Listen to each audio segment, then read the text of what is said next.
we'll be talking about smart cities in general. And also, I'll be sharing with you some of the things that we have done as South Africans, that we are not looking up to the Americans and the rest of the world in terms of what does a smart city constitute, because as Africans, we've got our own challenges that are unique to Africans. Those challenges of magezas and the trains being 4 hours late, they don't happen in Europe, they don't happen in the US. And those are our challenges that we must solve. We must not wait for the rest of the world to come to Africa and say, we've got solutions for you. So my presentation will be, what are we doing as Africans to solve our own problems without completely relying on the rest of the world to solve our problems. And I really want to encourage everyone to say the fourth IR is here.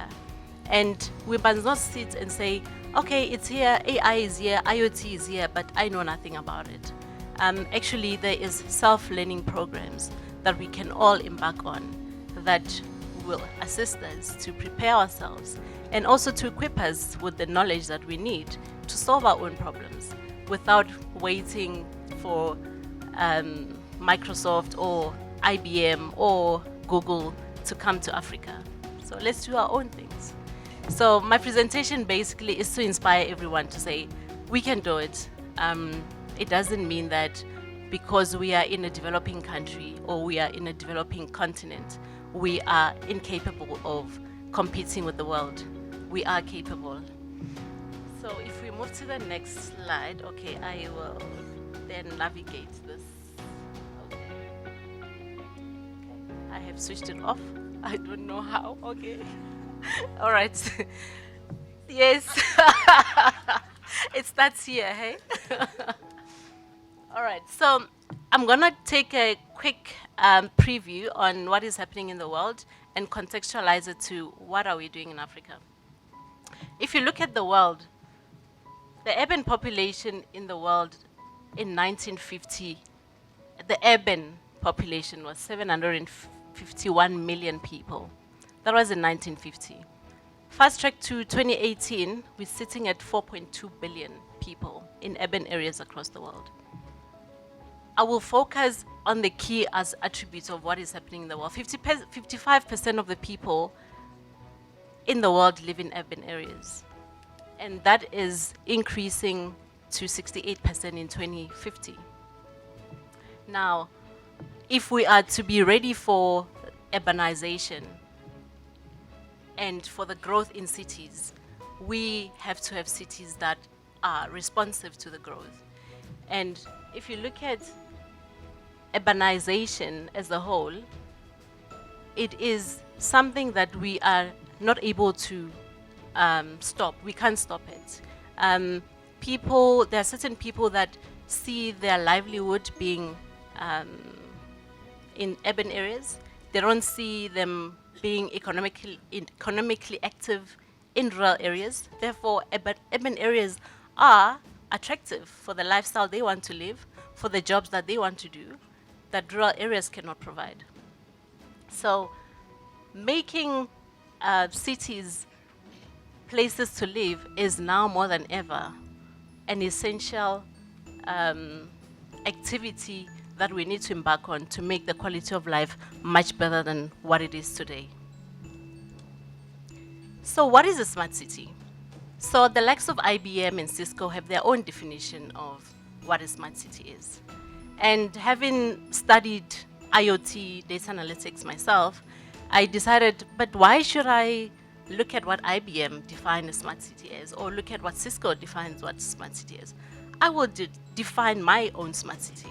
And my own definition of a smart city is a city that is connected to human beings, that is able to respond to whatever that we need. Our daily lives can be connected to things around us. So gone are the days where we see a road as a road. Now we are moving to a world where a road can actually communicate with us. Tell us, okay, in 200 kilometers there's an accident. This is the best route for you to take for you to arrive on time for your destination, instead of finding yourself stuck for 2 hours in traffic. I mean, one day it took me 4 hours to travel from the airport to Pretoria. And there were 300 people waiting for me to come and address them. And I was 4 hours late. So if we had a road network that could communicate with us to say, you're going to your office, it actually today is going to take you 4 hours instead of 20 minutes, but the best route for you to take is this route and you're still going to make it in 30 minutes, then I wouldn't be stuck in 4 hours because the highway was closed and, wasted 300 people's time. So a smart city is that makes our lives better. It's that makes the world more efficient. And I think if you look at the benefits of what a smart city will bring, yes, jobs will be lost, but much more jobs will be created. Answering your question in terms of the president's speech about jobs will be lost, yes, jobs will be lost, but brand new jobs will be created. Some of the past speakers spoke about 60% of the primary school learners will be working in jobs that currently do not exist. Yes, it's true, but it's up to us to prepare them for those jobs. It's up to us to make sure that they are ready to be employed in jobs that don't exist today. And things like Smart City is exactly that. So it was a proud moment for me, really, when the president at the sauna announced that, or he shared with us his dream. He said, I have a dream. I dream of a South Africa that is full of skyscrapers, that has a bullet train moving from Messina to Cape Town. That is what's going to create jobs. It's not for us to maintain the status quo that is going to create jobs. Our president's dream is what is going to create jobs. Therefore, I would really love for us to embrace that dream and make it a reality for our president. And it's not that having a smart city, it's gonna threaten the current jobs we have. Actually, we are already equipped with the knowledge and the intelligence to embrace this challenge and say, let's work together. It's really a huge task that the president has given to us, and it won't take one person or 10 people or 50 people to make it a reality. It will take all of us working as a team to make it happen. So today I'm saying, let's start now. Let's not wait for the world to come and say, the president, we can help you deliver on your dream. Let us as South African go to the president and say, President, we've got a plan. This is how we're gonna make this smart city a reality. And what I'm going to share with you next is, what is really a smart city? What are the attributes of a smart city? A smart city is, in essence, human beings being connected to things. Now, it bears a little bit on IoT, but if you look at IoT, it's a basis of it. So just in terms of the definition of IoT, Internet of Things, it's basically how human beings can be connected to things around them. So currently we are all connected actually to things. We're just not aware of it. So currently everybody in this room is connected to their phone. So gone are the days where you can live without a cell phone. Dr. Tandi, right now you are here, but you're also with maybe 100 other people through your phone. So the connection is just growing rapidly, because it is estimated that by 2020, one person will be connected to minimum 8 things. So currently, most people are even connected to their cars and they just don't know. So a car these days has got about 100 sensors in it, but we just don't see them, we're just not aware of it. So, but when you drive your car, there's certain things, there's certain information that the car shares with you. So it will tell you that you are gonna bump, so it will beep beep so that you're bumping a wall behind you, or it will say you've got 100 kilometers with the fuel that you have in your tank. You know, those are the sensors that are built in your car that we're just not aware of. So the connectivity will increase and increase and increase. So soon we'll be connected to buildings. So your home, your fridge will order your food because it can see, the cameras in the fridge can see that your milk is almost finished or your milk is finished, so it automatically orders your milk and then it gets delivered to your house. That is where AI is going. And I mean, I get worried when Elon Musk is talking about imprinting or inserting chips in our brains. And I'm thinking, so which world are we going to? I mean, I thought, okay, we are fine. AI is the next big thing, and AI will actually automate everything. But then, if everything is automated, what will human beings do? Because things will happen without us doing anything. And now, if we think about our brain issuing commands, so you can actually think, oh, I'm so hungry. You don't have to say it, you can just think about it. And then Uber Eats will be here with your favorite meal. You know, so that's the world that we're going to. But it's not something that we should worry about now. I mean, we're still trying to deal with being connected to at least 8 things. And the next level is, so what we are doing now, we're creating a base for the future. And it is baby steps. Yes, it will take time, but things don't happen as things happen much faster than they used to happen 5 years ago. So every day, the speed at which things happen is increasing. So complacency is a thing of the past. So let's take a look at, if you look at, I can choose one attribute here. Let's take public Wi-Fi. So we've been talking about 5G. For us to move to a smart city scenario, connectivity is everything. Because if you are to be connected to things, those things must be connected to a communication platform. Therefore, your public Wi-Fi, your fiber becomes key. The 5G then will make cars to drive themselves, will make Uber Eats to come and deliver food with a drone to your house. But how do we then start today with the baby steps, and where do we start? That's where the importance is. So the next slide, I'm basically sharing with you what the world is doing. If you look at the world today, there is no country that has implemented an integrated smart city solution.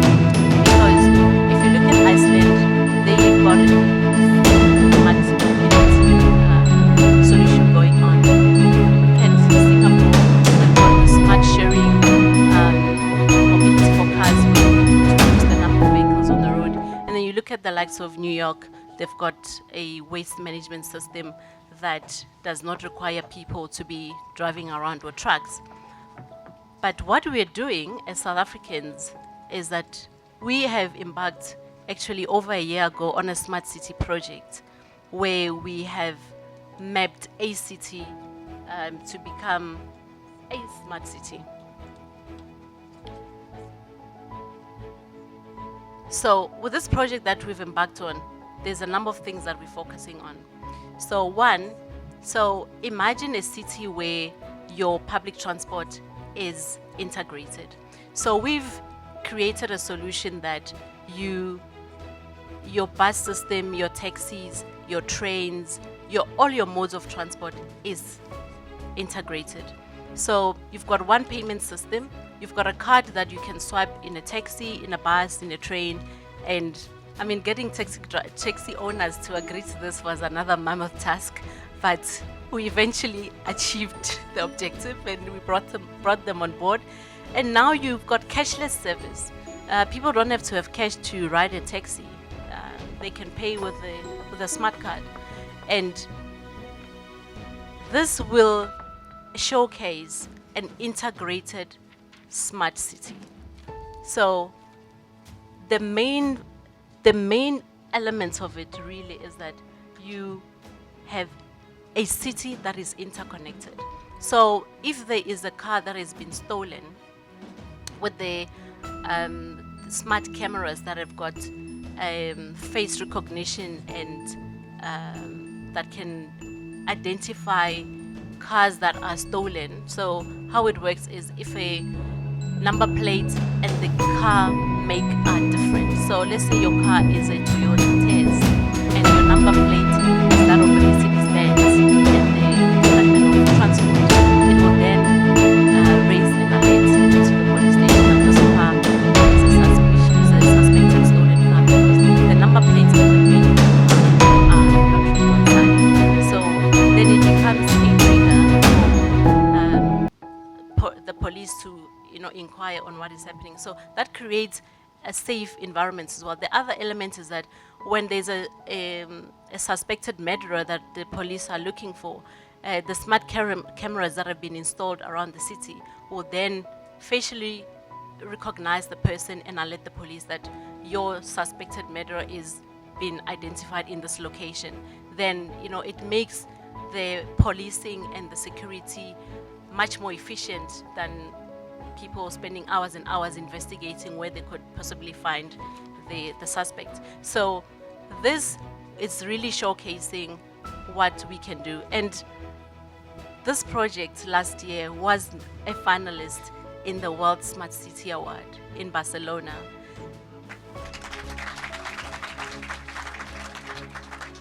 We did not win the award, but we were the finalists, which was very important for us. I mean, we didn't think as South Africans we are able to come up with a solution that the world could recognize as a world solution. That's something that the world could look up to and say, actually, these people have got a brilliant solution that could work anywhere else in the world.